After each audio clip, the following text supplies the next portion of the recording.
Tale Titans, big stories. Zero fluff. Subscribe for epic tales, fast fierce every week. Disclaimer under Section 107 of the Copyright Act 1976. Allowance is made for fair use for purposes such as criticism, comment, news reporting, scholarship, and research. Fair use is a use permitted by copyright statute that might otherwise be infringing. Non-profit, educational, or personal use tips the balance in favor of fair use.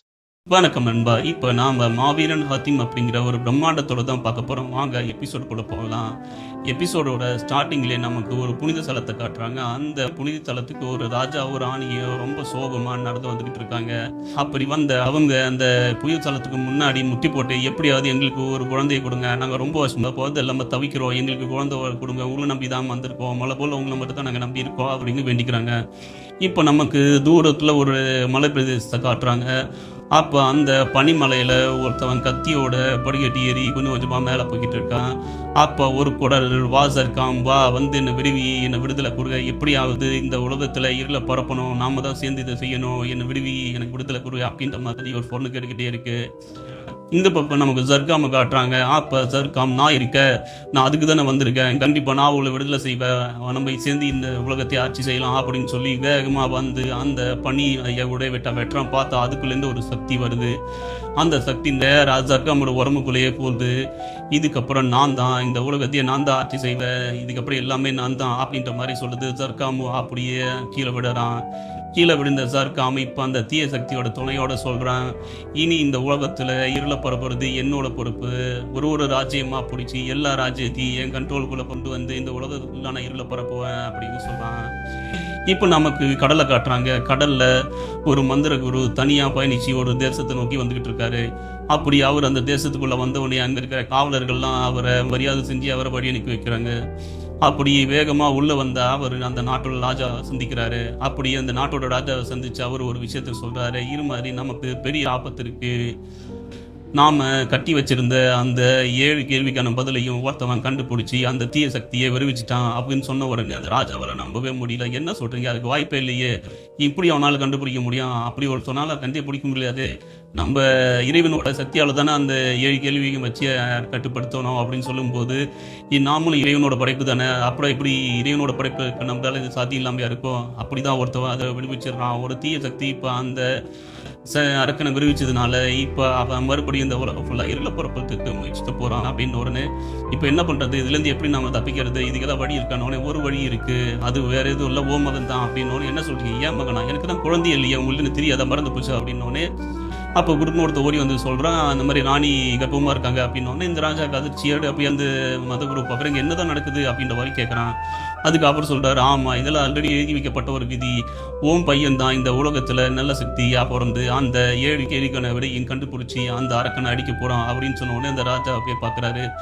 என்ன சொல்கிறீங்க அப்படின்னோடனே, ஆமாம் இது already நமக்கு எழுதி வைக்கப்பட்ட ஒரு விதி, ஏன்னா அவன் தான் நம்மளை காக்க பிறந்த தேவதூதன் அப்படின்னு சொல்லும்போது, தேவதூதன் ஆமாம் அந்த தேவதூதன் இந்த மண்ணில் பிறந்து இந்த உலகத்தை காப்பாற்றுற வரைக்கும் நீ தான் அவனை பத்திரமா பார்த்துக்கணும், அவன் இந்த மண்ணில் பிறக்கிறது உன்னோட பொறுப்பு, அவன் பத்திரமா இந்த மண்ணில் பிறக்கிற வரைக்கும் நீ தான் அவனுக்கு காவலாக இருக்கணும், அவன் இந்த பூமியில் கால் எடுத்து வைக்கிற வரைக்கும் அவனை பத்திரமா பார்த்து ஓம் பொறுப்புன்னு சொல்லிட்டு அவர் எங்கேருந்து கிளம்பி போயிறாரு. இப்போ நமக்கு சர்காமோட கோட்டையை காட்டுறாங்க. அப்போ சர்காம் 100கணக்கான மக்களை குன்னு குவிச்சு அப்படியே அந்த பணத்து மேலே நின்று சிரிக்கிறான். இதுக்கப்புறம் இவங்கெல்லாம் என்னுடைய தீய சக்தி பட ஏன் கண்ட்ரோலுக்குள்ள தான் வரப்போறாங்கன்னு சொல்லி அந்த புணத்துக்கு மேலே ஒரு மந்திரத்தை சொல்லி பெரிய மந்திர சக்தியை உருவாக்குறான். அப்படியே ஒரு மந்திரத்தை சொல்லி அந்த மந்திர சக்தி அந்த புணத்துக்கு மேலே எல்லாம் விழுந்த உடனே அந்த புணங்கள் எல்லாம் அப்படியே அரக்கங்களாக மாறுறாங்க. ஒவ்வொருத்தவங்களும் தீய சக்தியாக மாறி அவன் முன்னாடி எந்திரிச்சு நிற்கிறாங்க. அப்போ சர்காம் சொல்கிறான், இனிமேல் நீங்கள் தான் என்னுடைய தீய சக்தி பட, இன்றைக்கி நீங்கள் போது எனக்கு உங்களை வச்சு நான் எல்லா ராஜ்யத்தையும் பிடிச்சிடுன்ற மாதிரி சொல்கிறாங்க. இந்த பக்கம் அந்த மக்களை காட்டுறாங்க. அந்த மக்கள் அப்படியே கொஞ்சம் கொஞ்சமாக கொடூரமான அரக்கர்களாக மாறிட்டு வராங்க.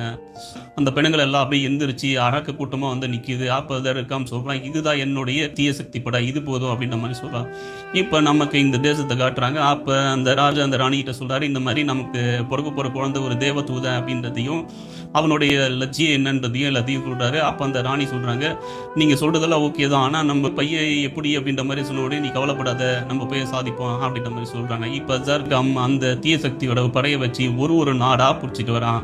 இதுக்கு நடுவில் அந்த குழந்தை ராணி வயசுல ரொம்ப அரங்கன வளர்ந்துட்டு வருது.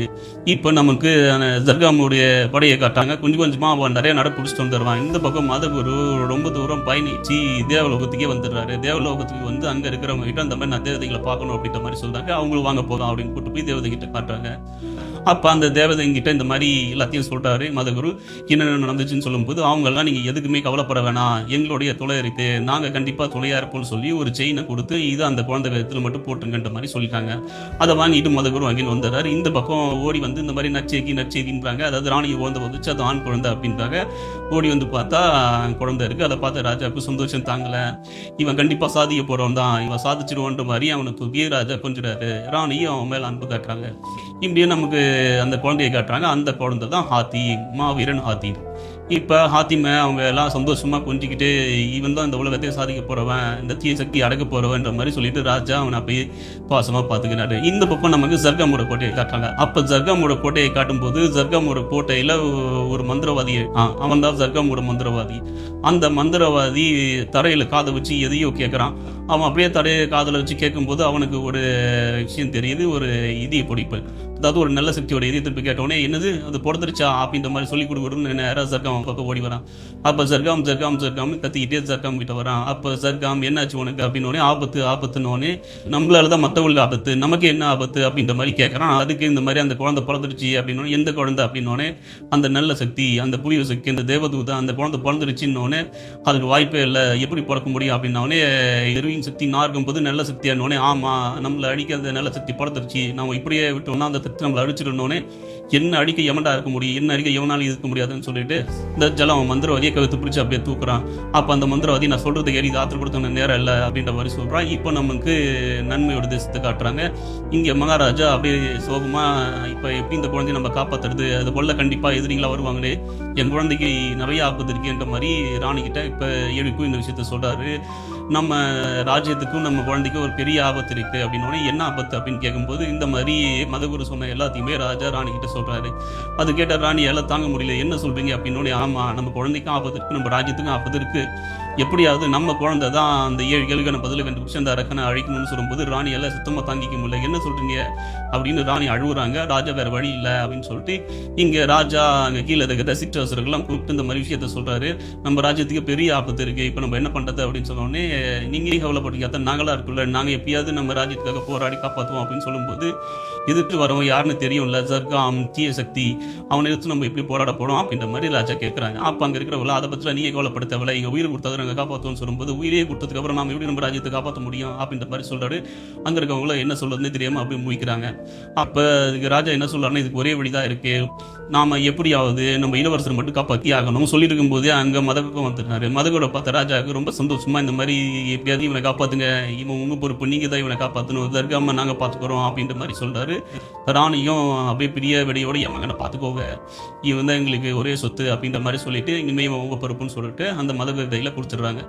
இப்போ ராஜா ராணி 2 பேருமே அப்படியே மகன் பிரிச்ச சோகத்தில் அப்படியே நிற்கிறாங்க. ராணி ரொம்ப அழகாக அதுக்கு ராஜா சொல்கிறாரு, கவலைப்படாத, நம்ம பையன் எங்கே இருந்தாலும் நல்லா இருப்பான், அவன் சாதிக்க போகிறதவன்ற மாதிரி சொல்லி ராணிக்கு ஆறுதல் சொல்கிறாரு. இதோட இந்த எபிசோடு முடியுது. தொடர்ந்து பார்த்த சப்ஸ்கிரைப்